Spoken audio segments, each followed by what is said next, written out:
The Silk Report. As smooth as silk. 209 semaines, il avait remporté son premier tournoi à Sopot en 2004. Il en a remporté 90 autres depuis, dont 21 en Grand Chelem. 2 à l'Open d'Australie, 2 à Wimbledon, 4 à l'US Open, et Roland Garros, bien sûr, en 2005, 2006, 2007, 2008, 2010, 2009.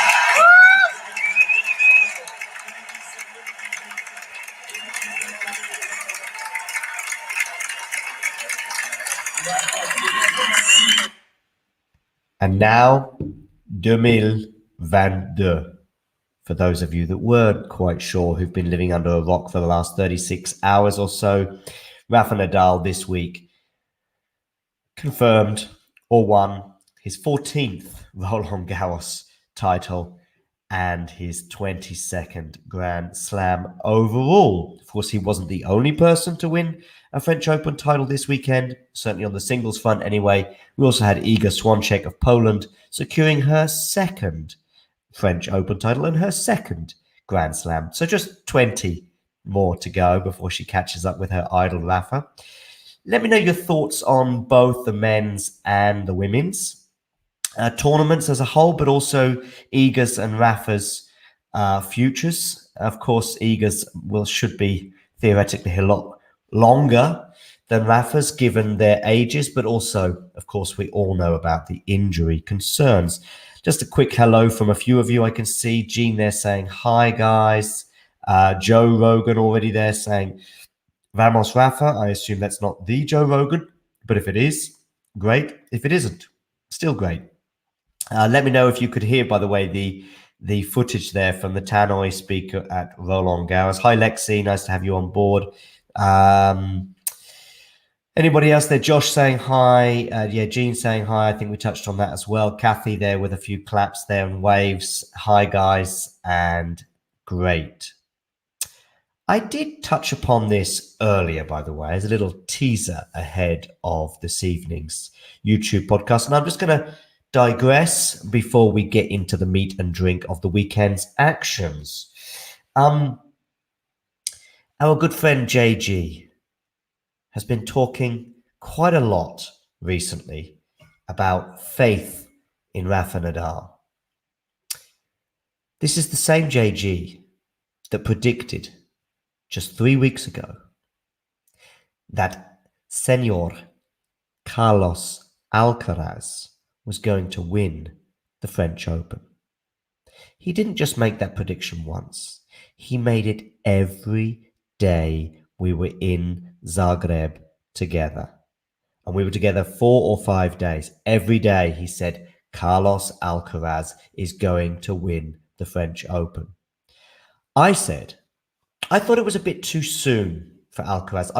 He was certainly one of the 3 principal contenders, but I just wasn't sure. I wanted to see what happened in the draw. And I also wanted to see how Rome would play out. For me, Rome was huge. He was like, no, Alcaraz is winning. And Ben can back me up on this. And if JG is honest, he would also say the same.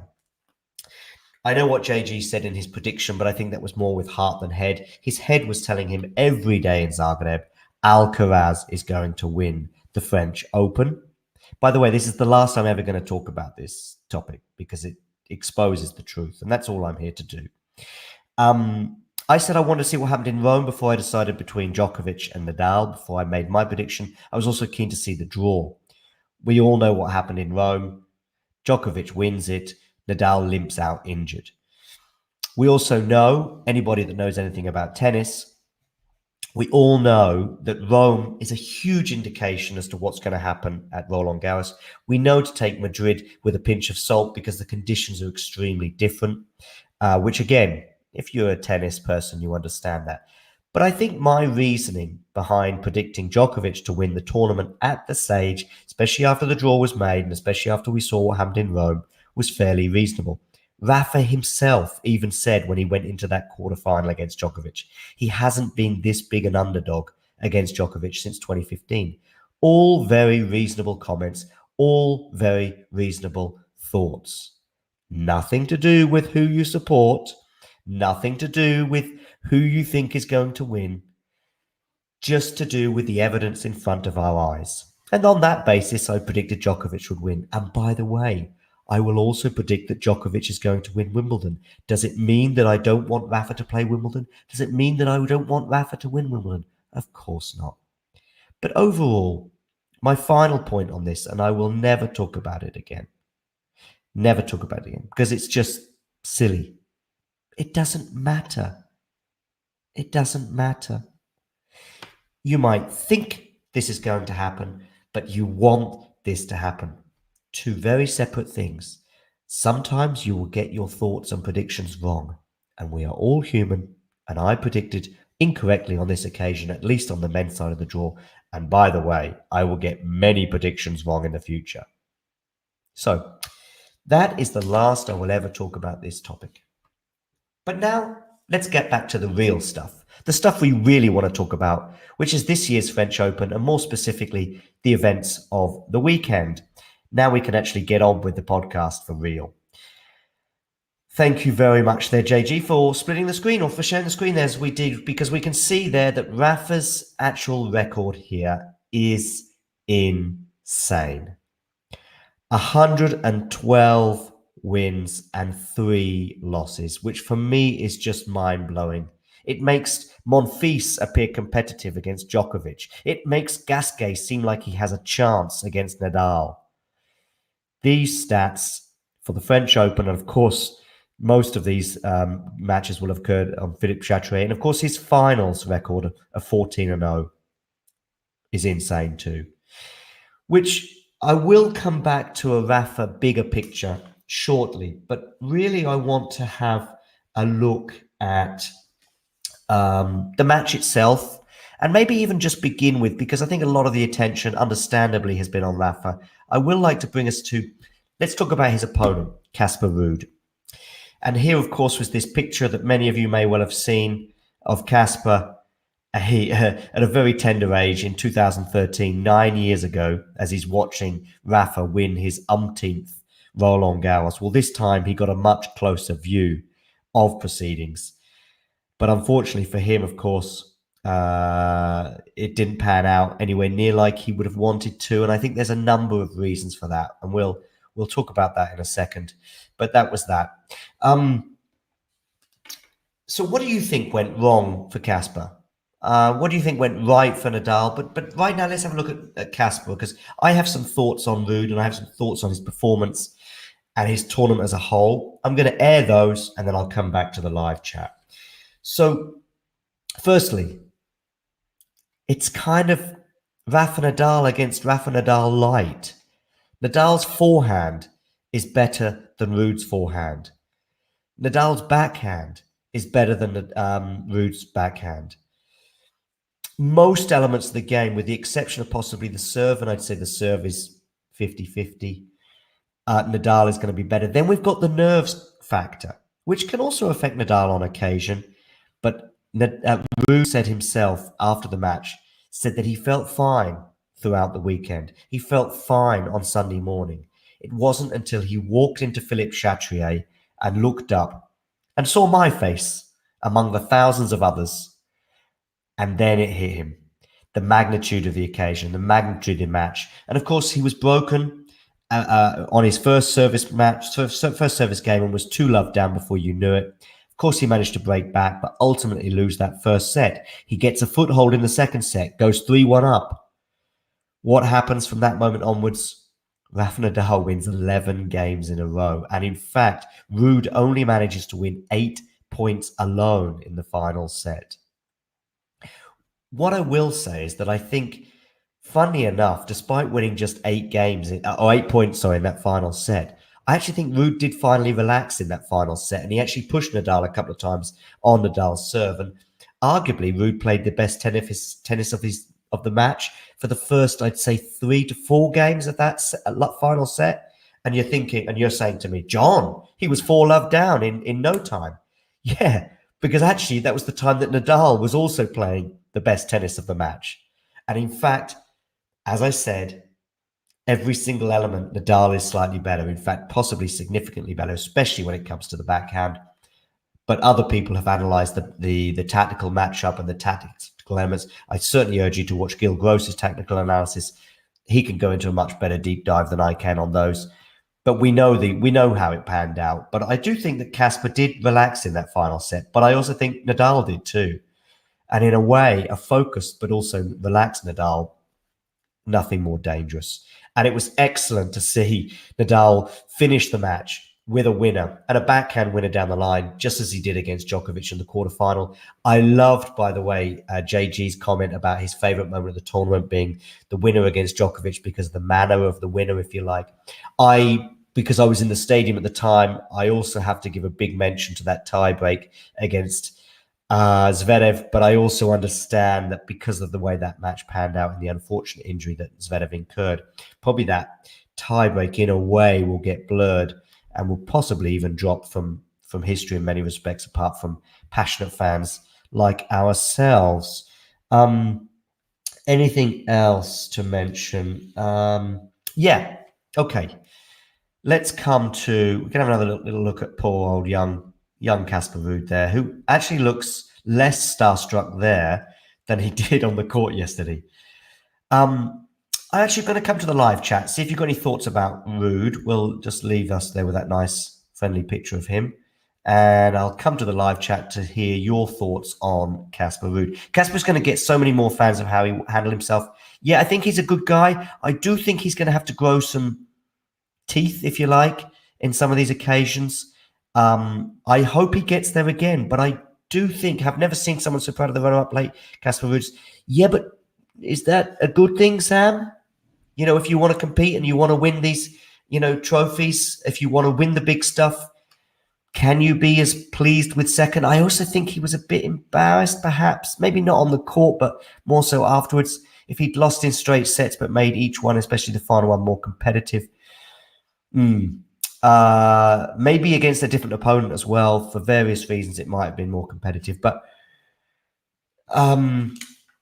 yeah, I mean, we all saw that look he gave his father at one point midway through the third set of what more can I do? Well, many of Rafa's opponents have done that, but also many of Rafa's opponents, including in this tournament of a similar billing, if you like, I would say, have put up a far bigger fight, such as Felix in round 4.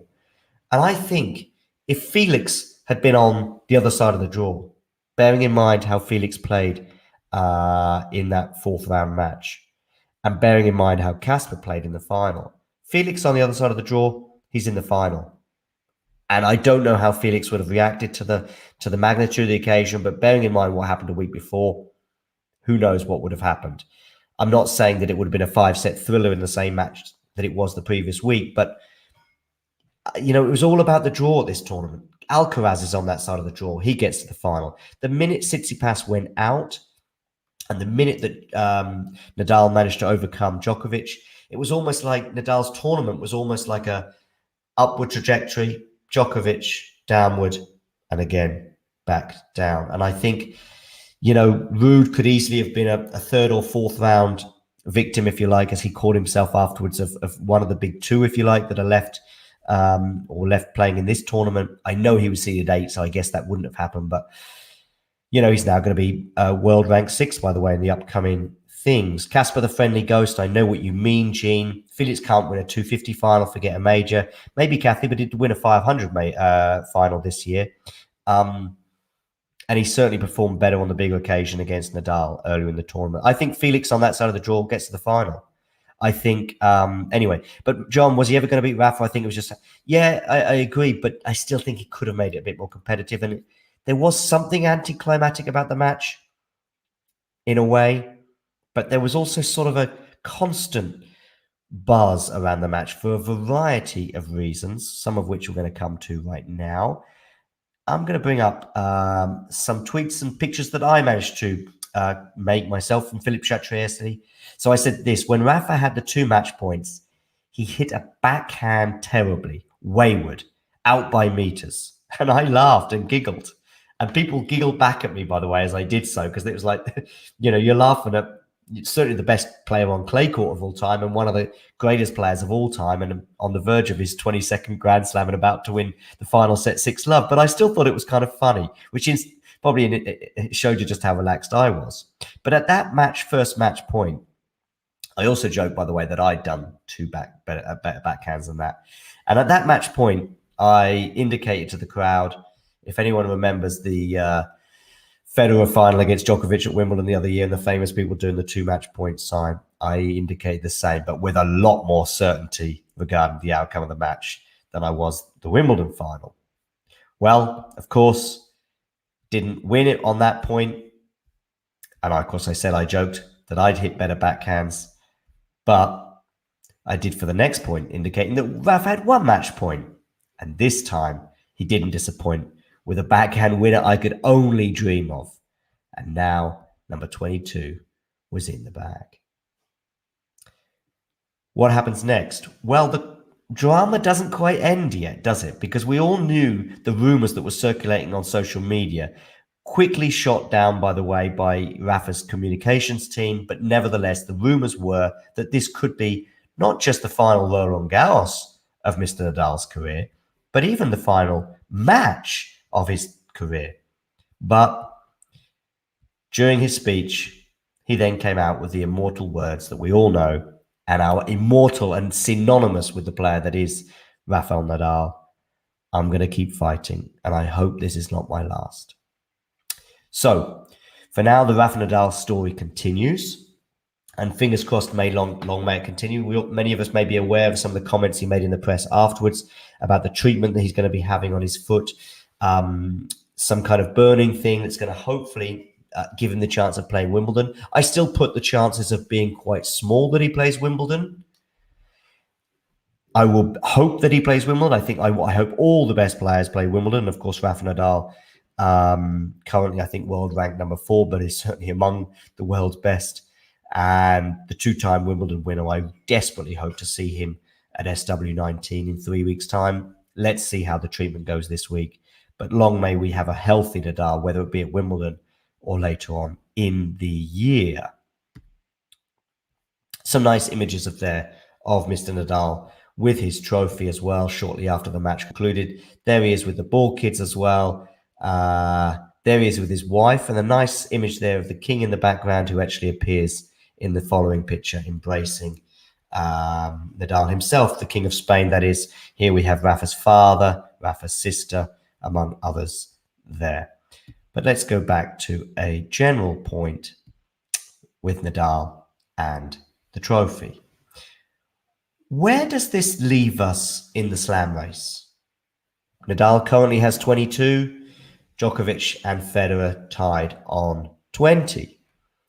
Federer, of course, as we already touched on, very close to 21, but he couldn't close out that match of Wimbledon in 2019. I'm going to come to some of your comments regarding some of the things I've been saying. Then I want you to put in your comments now about the slam race. Who's favourite for the slam race? How do you see it going? Carlton there saying, I'm betting that he plays Wimbledon. I have no idea, if I'm honest. I have no idea. Desperately hope it's the case. Eric there saying, you watch Nadal will play Wimbledon. Yeah, maybe he will. Glad to see you didn't use the middle finger there. Very funny, yes. John the hand model. Yeah, it reminds me of an episode of Seinfeld. Yeah, so let me know what you think about the slam race. I will now elaborate on what I see. It's really difficult to predict, and it keeps changing. I remember when Rafa won his 20th at Roland Garros, and I think at that stage, if I'm right, Djokovic was on 17. And I thought the gap might be too much. Once then Djokovic closed it to 18 at the following Australian Open. I thought, okay, well, see what happens at the French. Once he wins the French and Wimbledon in quick succession, you're thinking, well, this is going to be Djokovic's easy, especially with Nadal off the scene. And I was thinking Djokovic is going to finish off with 23, 24, 25, and you could go on with that figure. And Nadal may be stuck on 20, especially if we don't even know if he's ever going to play again. But here we are, and it's now 22-20. Who do you make favourite for the slam race? How many do you think they're going to end up with? I'm not even going to predict, to be honest with you, because in 4 or 5 weeks from now, it could easily be 21 for Djokovic and 22 for Rafa. Could even be 22-22 within 3 months. My battery is just running a bit low, so we're just going to move slightly. I hope it doesn't disrupt us too much. But yeah, let me know what you think. 22 is a nice cushion for now, says Sam. Yes, I guess so. But like I said, it can soon change. I guess there's some other factors, which is what about the other players? What about Alcaraz? What's his role going to be? Holger Rune even? Who knows? What about the other players? What about Zverev, Medvedev, Tsitsipas? Are they going to have a role to play? And of course, I don't mean are they going to end up on 20, 25 slams? I mean, are they going to throw spanners in the works? Alcaraz at Wimbledon, no clue. But Alcaraz at the US Open, he's in the mix. He's got a chance. You know, he got to, was it the quarterfinals last year? What about Felix at Wimbledon? What about Shapo at Wimbledon? If not this year, certainly in years to come. So who knows? Honestly, I think it's 50-50. Nadal has the advantage, but then there's the injury. Nadal is a red-hot favourite at Roland Garros whenever he's fit, but then so is Djokovic at the Australian Open and probably Wimbledon too. And there's no reason why he shouldn't win another US Open, given it's a hardcore. It's really impossible to predict, but I'd love to see your thoughts. Djokovic's chances are getting lower every year based on how the field is improving. We'd like to get to 23. Yeah, and that's kind of my point. I think we are going to see. I mean, I still think there's room for improvement with Medvedev. Don't know what's happened to Tsitsipas in the last 12 months. So, yeah, I'm not even going to engage that question from JG. Djokovic lost his mojo. Will be somebody else for Wimbledon. Let's see, Norman. Gene there. I just think long-term Djokovic is the longevity chance they're still making the favourite. Yep, makes sense. M's Medvedev will win more. I agree. MQR there. Hurkacz can win Wimbledon. Yeah, I think that Djokovic is in a category of his own in terms of being the favourite for Wimbledon. And in that category below, which I include Felix in, which I include Shapo in, which I include Tsitsipas in, I also put Hurkacz in that category. Now, this doesn't mean I think any of those are going to win the tournament. And probably amongst them, maybe Felix is probably slightly ahead.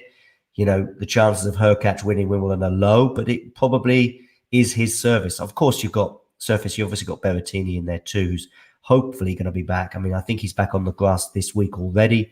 I think he's in Stuttgart, if I'm right. Which reminds me, by the way, keep an eye out on the channel this week.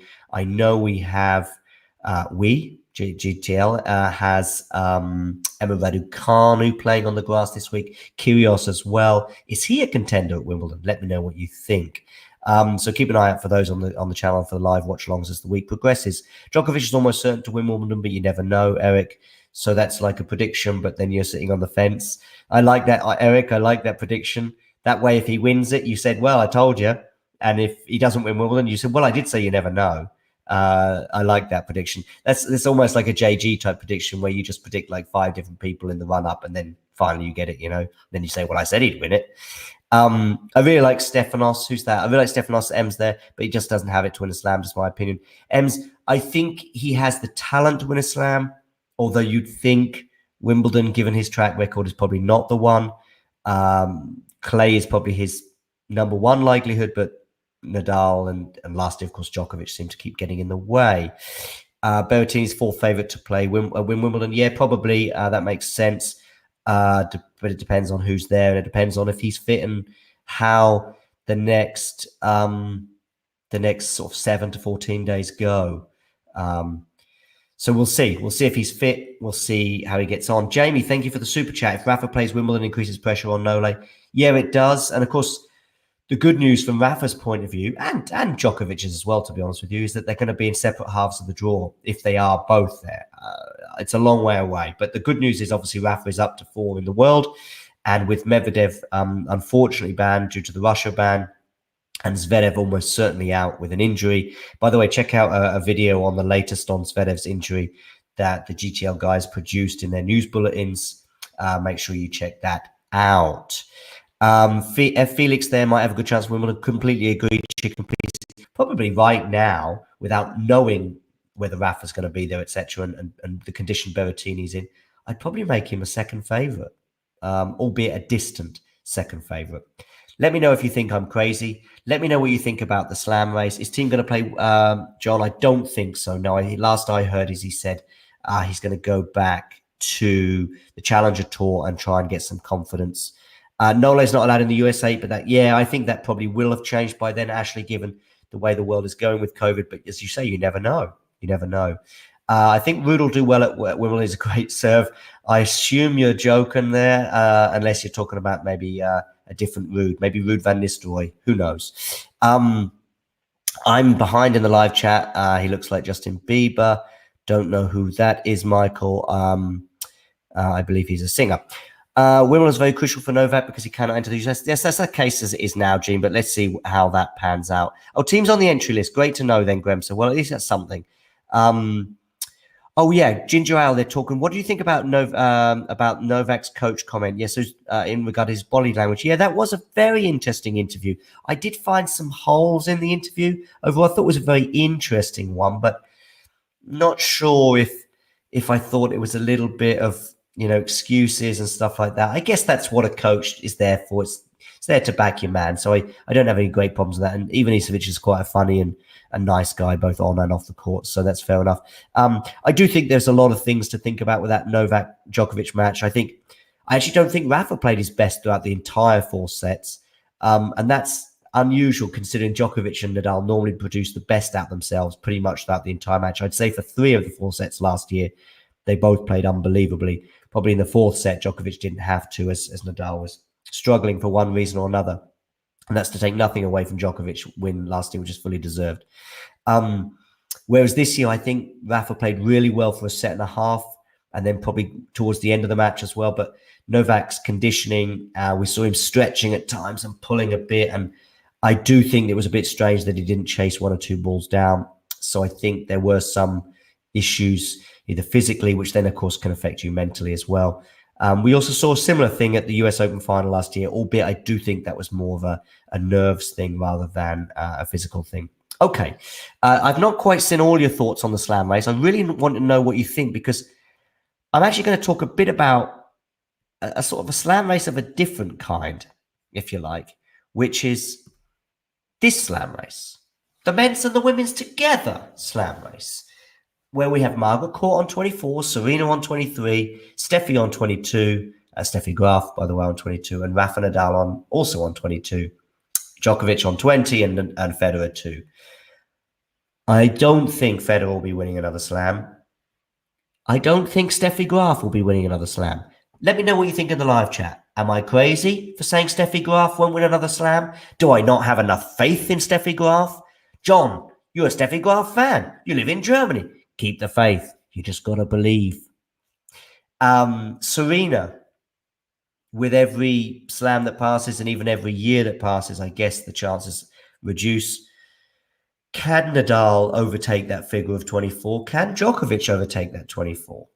Or is it going to be somebody random, completely different? Is it going to be somebody maybe at the beginning of their careers, beginning of their slam race career, so to speak? Somebody like Iga Swiatek. Now, we're talking obviously many years in advance, but she's already tearing up the record books, as we saw with her win at the weekend, winning her 2nd Roland Garros title in emphatic style over Coco Gauff. And a word for Coco Gauff, by the way, wonderful tournament and cannot wait to see her at Wimbledon. Hopefully she can keep her trajectory going up, and her career has been an upward trajectory pretty much throughout. A couple of bumps along the way, but really pleased to see her in the final, and she'll be back in another slam final again very soon, I'm sure. But let's get back to Iga. Since the turn of the century, only Venus Williams has at least equaled the number of wins in a row. And you'd imagine that Iga's not going to go out in the first round at the next tournament she plays.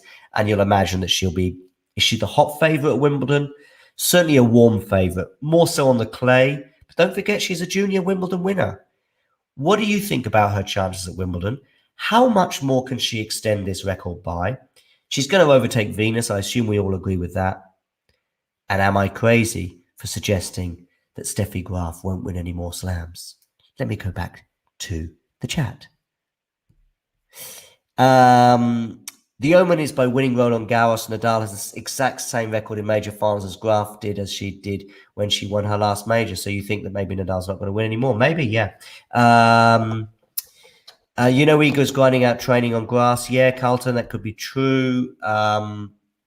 Yeah, I listen. I don't see her having quite the advantage she has on the clay, but yeah, someone is suggesting Alcaraz can do 25. Okay, here's a question. Really tricky, I know. Someone said I can see Rafael on 23. Okay, nice, cool beans. Here's probably a more easy question because I'm always it's really impossible to tell how many slams these guys are going to, even the ones that like Nadal and Djokovic on their figures now and obviously nearer the end of their career than the beginnings. Here's a question. I just want you to write right now in the chat. I don't want to see numbers. I don't want to see anything. I just want to see Alcaraz or Swiatek.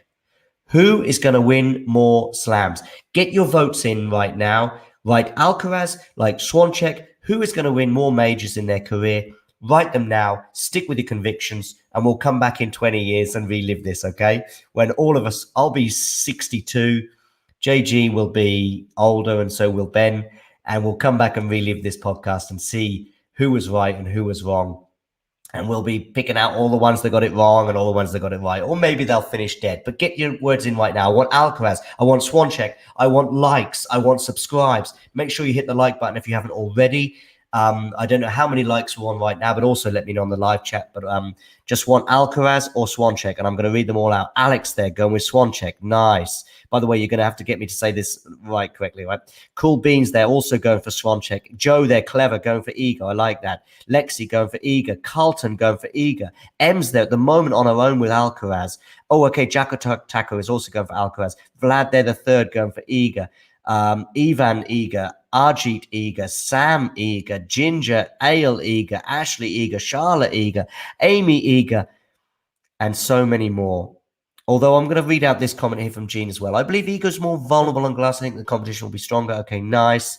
Let me know your thoughts on there. So we've got Chris there going for Iga as well. So many Igas.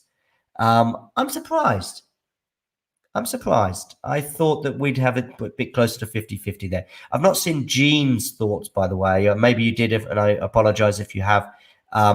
Ace there saying Alcaraz will ramp it up. I don't know if that means you think he'll overcome Iga in this new slam race that I'm creating as of now. Let's make slam races great again, and let's make it Iga. Once Djokovic and Nadal have gone, we're going to have to think about a different slam race. And let's have it Iga against Swiatek? No, Swiatek against Alcaraz. Gene's gone to bed. Oh, Gene, I said Alcaraz. Okay, I apologize, Gene. I didn't quite see it, obviously. Nice. But for me, it seemed like about 85-15, 80-20 in favor of Iga in terms of your predictions. I'm surprised. But maybe you're thinking about the opposition. I do think Iga's opposition has dwindled a bit this year, particularly with, obviously Ash Barty's retirement and the travails that other players such as Andreescu, Raducanu to some extent, and also Naomi Osaka have come across, which, by the way, brings me to another thing I want to mention. I stayed in a really cool hotel just down the road from Roland Garros last night. And I say last night because I was actually moving around quite a bit in the last few days in terms of accommodation and even cities. And it was a hotel about 15-20 minutes walk, and I stayed in the Naomi Osaka suite. And it was a tennis-themed hotel. Check it out if you ever go to Roland Garros. It's pretty cool. And there's a tennis net behind the bed. There's rackets and pictures around, and each suite has its own name. And yeah, it's a pretty cool hotel, so check it out if you ever go to Roland Garros. And even if you don't, you can still check it out. Ivan the Bro there, Silk is a legend. I don't know if that means you suggest that I'm going to win more slams than Iga or Alcaraz, but I'll take it all the same. Okay, we've discussed Iga, tick. We've done slam races. We've done records. We've done Rafa. We've done Rude. We've done all sorts of stuff. I'm now going to go into a little bit more of a generic point now to finish today's final Silk report of the Roland Garros, or I should say the French Open. And of course, I can imagine many of you are devastated by that, but hopefully there'll be plenty more to come during Wimbledon. So we look forward to more Silk reports then. But yes, for now, this is the final Silk report for the immediate future, albeit that Wimbledon is just 3 weeks away. 3 weeks away. I'm sure you've all got your advent calendars to tick down the days for that. I'm going to come to a few Roland Garros and Paris and stuff general points and get your thoughts in as well into the live chat regarding the tournament, and I'll address those after I've expressed mine. I'm talking about the tournament as a whole, but also from the fan experience I had in the second week. I was fortunate enough to go to Roland Garros again this year for the fourth time. So that's 4 times at Roland Garros. And I think I've done Wimbledon 3 or 4 times, the US Open twice, I think, and Melbourne once. So I'm racking up the slams. I don't know if that counts in the slam race. Anyway, a few Paris and Roland Garros takes, some positives and some negatives. Let's start with some of the negatives that I think, or at least rooms for improvement, let's say. So here are my moans, complaints, as we say. The line judges, make yourselves heard. When you're in the crowd, on TV it's different because there's a microphone just a couple of meters away. No problem. You can go out, fold, whatever. We hear it immediately. In the stadium, there's I think one guy who goes out, and he's sort of got that huge voice and gravity, and we hear him. You can hear him from London. You can hear him from Berlin. I can hear him still from Bonn. But the rest of them are just too quiet. Now, I know you've got the people going left and right, but you're not looking at that. You're following the ball. You need the immediate answer. You don't want to be looking for a line judge. And by the way, depending on where you're sat, maybe you can't see the line judge either. Come on, Roland Garros, get it sorted. Hotel availability in Paris. I don't know what happened this year. I don't know if it's a post-pandemic excitement or whether it's the oil prices that we can see and prices of sort of general commodities that are going through the roof and availabilities as well. I don't know, but I've never experienced a dearth of options in the French capital like this before. I mentioned in a previous podcast, just one bar for the whole complex. I don't mean inside Philippe Chatrier. There are other bars there. I'll come to that, as you can see in my fourth point. But one bar for the whole complex when there's probably, I don't know, upwards of 30, 40, 50,000 people roaming around. It's insane. Make alcohol readily available in Philippe Chatrier. Great. But you can't take it to the seat, which as far as I'm aware is the only slam that has this. In fact, it may be the only tournament. Let me know if I'm wrong on that. But certainly at the US Open and at Wimbledon and at Melbourne, I'm 99% sure. It certainly was 15 years ago when I was there. You can obviously take it there, which is insane. The bar is there. You then obviously you go out between a break, say at the end of a set, or when they're having a sit down break. And if you're swift enough, because actually the queues are not too bad in the stadium because there's a few more bars, and you go to the bar and then they say, "Oh, sorry, you can't take it to the seat." Well, that's just insane. So you then expect fans to be outside consuming them. They're consuming them quickly, and many of them just smuggle them to the seats anyway. Ridiculous. Get it sorted. Shop merchandise could be better. This year, the Rafa Nadal little section that I remember being very excited about seeing on Twitter a few days before I went was pathetic. There was just almost nothing there. But also other stuff. I remember those drinks bottles. At the end of every match, we saw Rafa steal about 1,000 of them. I don't know why he was stealing all those bottles. I'm sure he's got plenty of drinks bottles back home in Mallorca, but maybe there's a dearth of them like there are hotel rooms in Paris, and therefore he thought, I'll seize these. Sell them in the shop. I would love to have had one of those bottles. They're pretty cool. Also, leave the roof open on Philly Chat as much as possible. We saw that match between Zverev and Rafa, and who knows how much longer that would have gone on, given the stodgy, slow conditions brought on by the weather, but also brought on, obviously, as a result of the weather, the roof closing. The roof could have been reopened, and I really think roofs should stay open as long as possible and also be reopened once it's dry. The argument or the story is that I know what happened at Wimbledon in 2018, that conditions, once the conditions must remain the same. Well, no, because you can start a match with a roof open and then close it. And then the argument is, well, we must keep it. No, well, you had it open for the first set now, for example, as it was in 2018 at Wimbledon. And given clay and given the stodginess and slowness and the defense from both players, that match could have gone on for 6 or 7 hours. And I'm sure there were plenty of people that suggesting Zverev's ultimate injury was also caused by that. So all I can think of, at least to alleviate that a bit by quickening the pace up a bit, is by opening the roof as much as possible. Night sessions, one match and starting at 8:45 is insane. This is not thinking about the match-going fans who can't get public transport after midnight in Paris.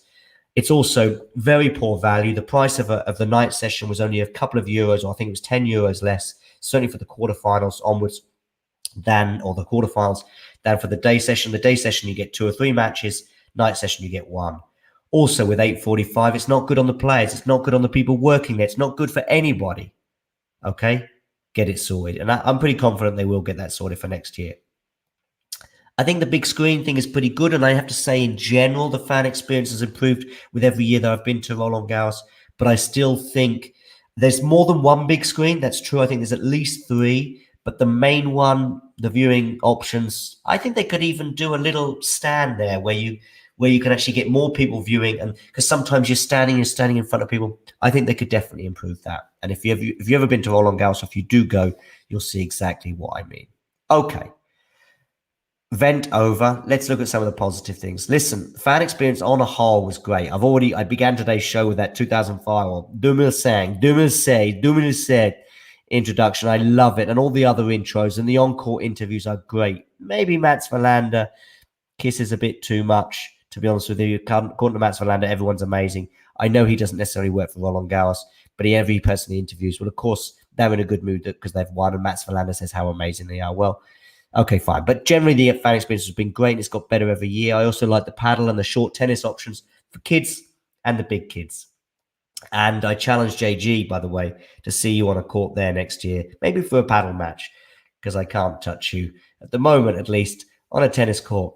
Also, the queues have got shorter year on year that I've ever been there, especially in terms of entering. I think it's a lot easier, the experience. Oh, by the way, also, of course, the statue of Nadal is great and it's exciting. And it adds a bit more. And I just think every year it just gets a bit better. Atmosphere this year was amazing. I think perhaps the post-COVID thing probably gave it an extra boost. In terms of inside the stadium, or certainly inside Philippe Chatrier, honestly, the viewing is great. Even when you're sort of up in the clouds, I would say it's still not bad. And even the restricted viewing seats are still fine, which is, it's very good of them to admit that the restricted viewing, but it's not too bad. Honestly, it's great.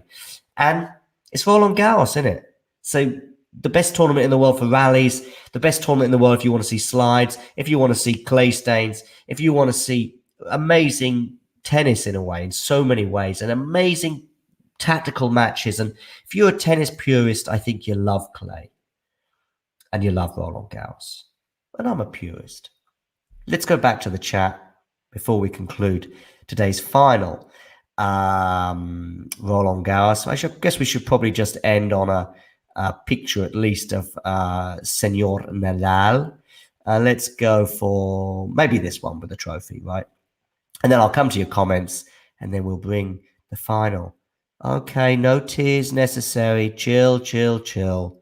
There'll be more Silk reports to come, and you haven't got long to wait. Let's come to some of your thoughts. Will Nadal play Wimbledon or rest his foot, Almac? Yeah, I spoke about that earlier. 25% is my prognosis, but I don't know. John, which was your favourite match you saw last week? Okay, so I saw both semi-finals, the final, and I saw Ruud against Rune in the quarterfinal. There is another thing, by the way. I think having the men's semi-quarterfinals on Tuesday and Wednesday is not fair on the women. Because some women have to play back-to-back semi-finals on the Wednesday and the Thursday. I think it should be alternate days. And then also, perhaps in terms of the preparation, it's a bit more consistent regarding maybe in the final. I mean, Casper Ruud, for example, plays Wednesday, Friday, Sunday. Maybe it's an advantage if you play Tuesday, Friday, Sunday, as Nadal did. So I personally think that, also I think for the fan experience, I think you could have maybe 2-night set, two matches at the night, maybe even just a doubles and it doesn't have to be 2 men's matches that could potentially be 5 sets. But I do think they should start earlier, and I do think more women's matches as well. I think only one of the 10 night sessions contain a women's match. Anyway, what was my favorite match of those? Oh, to be honest with you, they all were a bit weird in a way. The final was weird because, as I say, in terms of the actual tennis, it was a bit flat with the way it turned out. Reminded very much of the 2018 final that I saw between Rafa and Thiem. That was my first French Open experience, actually, in 2018. The semi-finals were weird. Well, we all know what happened with Zverev. Weird. The match was weird anyway in terms of just Rafa couldn't hold his serve for like an hour and a half, and the conditions, etc. And even the second semi-final felt a bit weird. It was a good match, but it felt weird just because of the two players contesting it, really, who I think were very fortunate with the draw. And the quarterfinal I saw was Holger Rune against Rune, which, yeah, was interesting for the off-the-court stuff. And it was good at times, but didn't quite hit the peaks. You know, the Zverev-Nadal one was amazing in many respects, or weird, but also amazing for 3 hours. But I don't know. I guess I didn't really get so lucky on that. I mean, the match of the tournament, unsurprisingly, despite the fact I said it didn't quite reach the peaks of last year, I'd probably still say was, well, I think there's two that stand out for me, actually. I think the Djokovic, although it wasn't a match I went to, Djokovic-Nadal, Felix Nadal as well, I think. But I also I think the women's side, I think Iga against Zheng was a really good match, and a pity how Zheng's physical issues obviously affected her. I think that's a match that springs to mind as well. Okay, I've aired my thoughts. I've taken it from a very personal point there. Let's come back to the chat because it's all about you as an audience. Can Sakkari win Wimbledon, JG? I know what you're referring to there. She can, but she's not amongst the favourites in my opinion. Hard court, clay court, she tends to be better. I don't recall where she got to last year, but obviously there, just to remind everyone, I have a side bet with JG that Sakkari will finish higher in the rankings come the end of the year, the WTA World Rankings. So that is it. Zheng challenged Iga the most. She certainly did, MQR, and who knows, without those health issues, where Iga would be. Have we seen Iga? It's certainly since the Australian Open, that 35-match unbeaten run.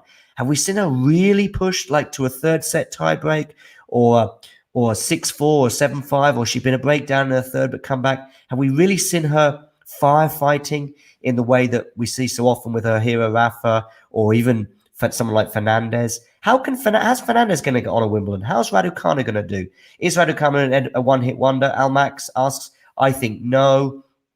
If I'm honest, but who knows? I think that she will be back, and she could well reach the second week of Wimbledon. She could even reach further than she did last year and make it to the quarters. I would not be surprised. Fernandez, here's a comment there. Samsonova came the closest to beat Iga in Stuttgart. Okay, good for that. Nice. Thank you for highlighting that, Gene. I can always rely on you, and great to have you on board for the final one. Layla's not playing Wimbledon. Oh, Kathy, I wasn't aware of that. That must have passed me by. I didn't know. So thank you for letting me know that. Yes, someone else said Fernandez to just, because I knew she was injured for that last match, but I didn't realize how serious it was. That's a real disappointment because it would have been great to have seen her on the grass at SW19. So, what about Anisimova? Yeah. Do I think she can win Wimbledon? Do I think she'll win Wimbledon? No. Is it too late for Russian players to play Wimbledon now? Decision reversed. I just don't see it being reversed. It's a pity, but that's really for a discussion for another podcast. But all I'll say is this: it's a pity that they can't play, and it's also a pity that there were going to be no rankings points. I think both are regrettable in a way. That's all I'm going to say on that. Do you think they may reverse this? I probably not. But if of the two, I think that's the more likely one to get reversed if either decision is reversed. But I don't think they will be. Glad to hear though from some of you in the chat that Dominic Thiem is going to be in the draw at least. So that's great. Fingers crossed that Senor Nadal is going to be in the draw, but we'll have to wait and see how things pan out regarding his treatment over the next week. Okay, and that brings to a conclusion Roland Garros for another year. Boo. That brings to a conclusion the Silk Reports for another 3 weeks. Boo. But they'll be back. So will I. And I hope you'll be joining us again soon. Thanks for tuning in. Thanks for stopping by. And I'll speak to you again soon. Ciao.